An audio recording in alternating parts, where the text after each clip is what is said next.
What's going on, guys? Welcome back. C-3PO is out in the game, and man, he is surprisingly really good, especially with the Resistance team.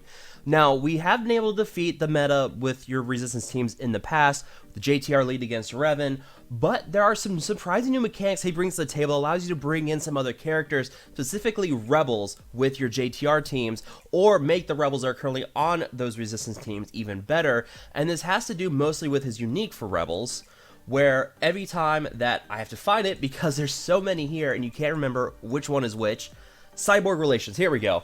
So with this, anytime that a Rebel or an Ewok ally uses a basic ability, they inflict expose on the enemy for 2 turns, can't be evaded, however can still be resisted, and Rebel allies have plus 10 potency for each stack of translation, doubled for Ewoks. So pretty much with this, plus the base 10% bonus potency with C-3PO, you're talking plus 40% potency on all Rebel allies with C-3PO in the team. Now, with this, we're actually going to see that JTR teams actually have a pretty easy time of beating Revan now with this, because you have the constant exposes coming in, fuel the JTR lead, and specifically with your Resistance leads, and not just JTR, Finn also looks really good now with C-3PO. We'll get to that here in a moment, but focusing first on Jedi Training Rey. With her leadership, anytime that an enemy gets inflicted with an expose, they gain 10% turn meter. Now, what's going to happen is R2-D2 pretty much always gets paired with C-3PO, and C-3PO is also a Rebel. So both those droids are Rebels. They can use their basic attacks, inflict expose, and because they're also both Resistance, whenever R2 scores a critical hit, he can then inflict another expose. So you have the chance for 3 exposes with just those two doing some kind of mass assist or anything like that. Now, because of all of this, you're actually going to see a lot of turn meter get fueled to your Resistance characters, and especially under a Finn lead, where with a Finn lead, anytime that an enemy takes damage from an expose, and you're talking about his leadership here, they gain, all Resistance allies gain 35% turn meter and have their cooldowns reduced by 1. Now, you need the Zeta on Finn's leadership for this, and this pretty much means that your Resistance characters are going to go super fast. We're talking pretty much to the point where the enemy team will never move. We'll get to that here in a moment with Finn, but first I want to show you guys JTR, because JTR with the right team can actually defeat your Revan teams pretty easily. Now, it may not be a meta team. It's going to be tricky. We'll have to see how it works on defense. However, it still makes her a very good offensive team. And we've seen this before with JTR teams. There was a team I featured long ago with JTR, BB-8, R2-D2, Enfys Nest, and Grand Admiral Thrawn. Now, Enfys Nest has had some trouble lately where she got the fix with her protection up and how it now stacks with her current max health instead of her usual max health. However, you can easily counter this by going for a tanky, high tenacity Enfys Nest like I have here. You can see she's got 6 tenacity mods. We have a 6-dot tenacity cross on her, and for her, she's gonna be running 40,000 health and protection each, almost no bonus speed, which is what you want to go for. But look at that, 150% bonus tenacity. Now, you'll see in the fight with Revan that she takes a long time to die because she's constantly resisting the max health down, and this is pretty much what you want to go for. This is how you want to counter those Revan teams with an Enfys Nest. We thought she was going to be useless against Enfys Nest. You can't use her in like those trio teams with like Akira and Enfys Nest to defeat Revan anymore, but with this now, you can pretty much still withstand a lot of attacks from a Revan team. So we'll see all of that in the footage. So let's go ahead and get into that so you guys can see what's going to happen there. So here you can see we have a typical Revan team. You have the Zeta Jolee, you have the General Kenobi. You have to take out Jolee because of his constant reviving, but you have to get through General Kenobi and his crit immunity here too, because then you can't land a lot of your exposes, or at least that's what you could usually do. With C-3PO in here now, you can land a lot of exposes with the basics for both C-3PO and with R2-D2.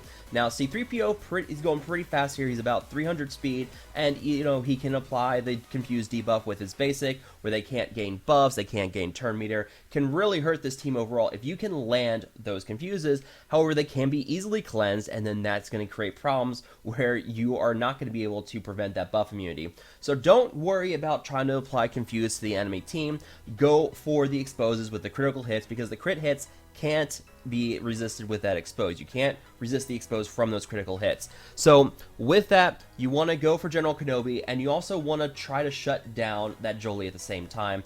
It's pretty standard here. It's the typical thing we've seen before with these teams, where if you had Thrawn instead of C-3PO, you shut down General Kenobi, and you just go straight for Jolie. And that's pretty much going to be the same thing here. You want to basically whittle down this team, get heal and immunity on Jolie, because Savior's not going to prevent him from getting revived to full health because of Savior.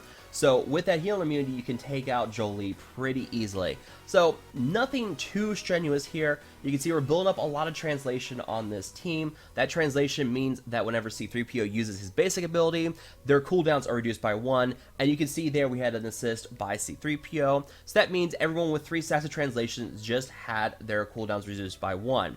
Now with all these droids in here, anytime they score a critical hit, it also reduces Illuminated Destiny by 1 for each critical hit scored. You can see we just put off Illuminated Destiny, and now we can go straight for Jolie and try to get him down.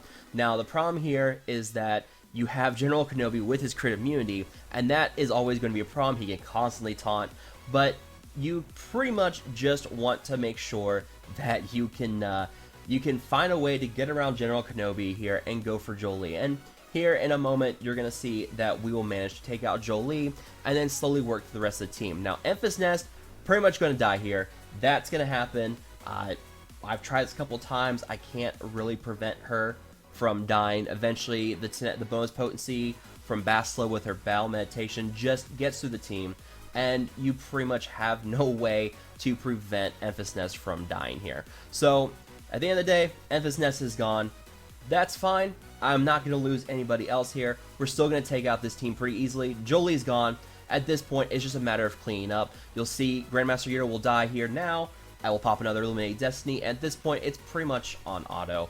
I mean, once you can get rid of Jolie with this team, and the constant exposes, but with R2-D2 and his basics, helping to fuel things here, you don't need to land critical hits to get that expose from R2-D2 because of C-3PO and his basic. And anytime C-3PO is called to assist, if you have the Zeta on BB-8, you call BB-8 to assist with JTR, she can call a Resistance ally to then assist, and you have a 66% chance to call either R2-D2 or C-3PO to assist, and at that point, you pretty much get an expose from someone. So overall, pretty simple here. Just switch out Thrawn with C-3PO. You can use Thrawn for some other teams if you're using this for Grand Arena or Territory Wars or anything else. Pretty simple here, but this is not by any means the best team that we've seen with Resistance and C-3PO. Let's talk about this Finn team, because this Finn team is very, very interesting.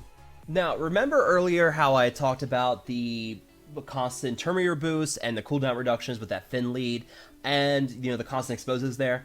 Well, with C-3PO and a bunch of Rebels, you get a very, very interesting loop here. Now, I'm not going to say it's an infinite Terminator loop, because that's not really how it works. I mean, I have Han, Chewie, R2-D2, C-3PO, and that Zeta Finn lead. And pretty much what's going to happen here is the constant attacks from Han and Chewie are going to apply a lot of exposes. You have the basics with both C-3PO and R2 as well. You have a lot of expose from basic attacks coming with this team already. Now, C-3PO and R2 again have that resistance tag. So what you're about to see is an absolute thing of beauty. And what you're going to see from the very beginning is you're going to get the double tap with Han here. It's going to apply a bunch of exposes, and you can see we're already starting to get turn meter boosted to this team. We do the constant mass assist with C-3PO, and this is pretty much what's going to be what's happening. You can see that with guard on Finn, he's constantly using his special to apply expose. Chewie then assists, pops that expose, and then gives turn meter to all resistance allies and reduces their cooldowns. Now you can see here with this, we're losing a lot of health on these characters because they're constantly attacking out of turn against that Traya lead. But watch what happens. I mean, so Sion's going down pretty quickly. Thrawn's going to die here because of the expose. And we are going to then expose again because there's constant tenacity down thanks to the Chewie assist. And at that point, we're talking 1 minute into this fight, and this team's already pretty much dead. I mean, it's crazy how quickly this team can die. So there we go. Traya's just left. We are about 2 minutes in, and Traya is about to go down pretty easily. So the constant exposes to everyone. Everyone's moving. You can notice the Sith team never moved. It didn't move because it couldn't, because my resistance team was gaining so much turn meter because of that Finn lead. So after 2 minutes, Trey is pretty much dead. Destroys this Traya team. I mean, this is crazy, just what C-3PO is doing here. So a mixture of Rebels and Resistance here, doing fantastic. Now, this is just for Arena. Raids is a whole different other thing. This is gonna be tricky. If you guys know Bulldog 1205, you guys remember him from the Death Storm with Night Sisters in Phase 3. Well, he was back at it again this morning, and he put out a video showing how a Finn Resistance team with Rebels in there could pretty much auto the tank. So this is the video from Bulldog 1205. There's going to be a link to it down below. You guys really should check it out. With this, he is pretty much going through the Hiroka AT raid pretty easily. He's autoing phases 2 through 4, pretty much full auto. And, you know, phase 1 takes a little bit of tricky stuff. You have to do some manual stuff. You can't spam attacks from Finn.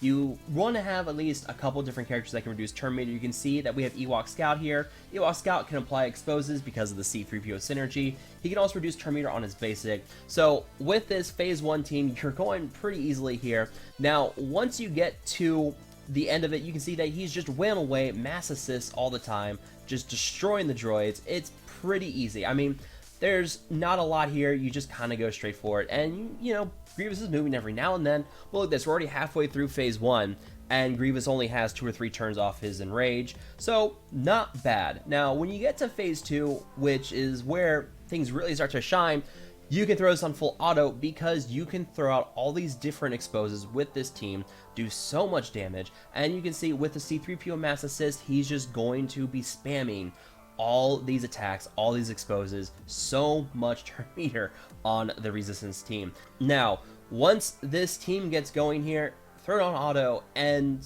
this is pretty much going to be your new solo clearing team for the tank raid. There are some concerns about whether or not this is going to get nerfed. I don't think it's going to get nerfed. We may see something happen with Finn here, but people are concerned that this could translate to something with a Sith raid. It's not going to happen because the exposes can still be resisted. Raid bosses gain a lot of stacking tenacity every time they take damage. You're just not going to be able to get this constant moving with this team. And what's really fun here is that this tank never comes out of topple. Now, that is the big concern here, and this calls back to the Nutini and the Stormtrooper Han teams. I don't know. I don't want to see this get nerfed. It could easily get nerfed. They could change the way Finn's leadership works. You can see here sped up to 20x because you can see still tank hasn't come out of topple yet. He's doing some special effects there. And yeah, it's just yeah, clearing this tank. Now, what this means for Stormtrooper Han and Nutini, I mean, they got nerfed because, you know, the teams were going in infinite loop. The tank was never moving. The boss was never moving. I could see them using that same logic here for this. Now, this means that this is pretty much going to be the team that we're going to use now for the tank raid to clear everything. Pretty easy. I mean, most of us have these characters already. Everyone has a Zeta Finn lead anyways, because the Zeta Finn lead is already one of those most desired Zetas anyways. It's a Resistance team that can easily clear things. So at the end of the day, we could see this team be used to clear things. Now, in terms of what this means for the future, this means that we could see possibly a Resistance meta in the future. Maybe down the road we could, but right now I think Revan is still king in Arena. Traya too. You're not going to leave a Finn Zeta team on defense because you're just going to get crushed if you're not careful. Revan counters the Finn lead because of the constant tenacity up. You can't land those exposes. And in the JTR team, I mean, we've used it to defeat Revan before, but you're not going to leave that on defense either. I mean, you're going to get crushed on defense. So, very good anti-meta teams for Revan and Traya against the Arena. You can use them mostly in Grand Arena and Territory Wars, but you're not going to leave them on defense in Arena. You're not going to set as a defensive team.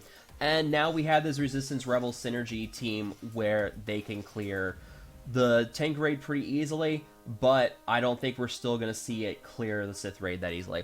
So let me know what you guys think of C-3PO and the Rebels and the Resistance. Overall, I'm very excited to see what we can do with this stuff. Again, a big shout out to Bulldog 1205 for figuring out this tank raid so quickly. If you guys have enjoyed the video today, feel free to like, share, and subscribe. If you guys have enjoyed everything here, thanks again for watching, and I will talk to you guys later.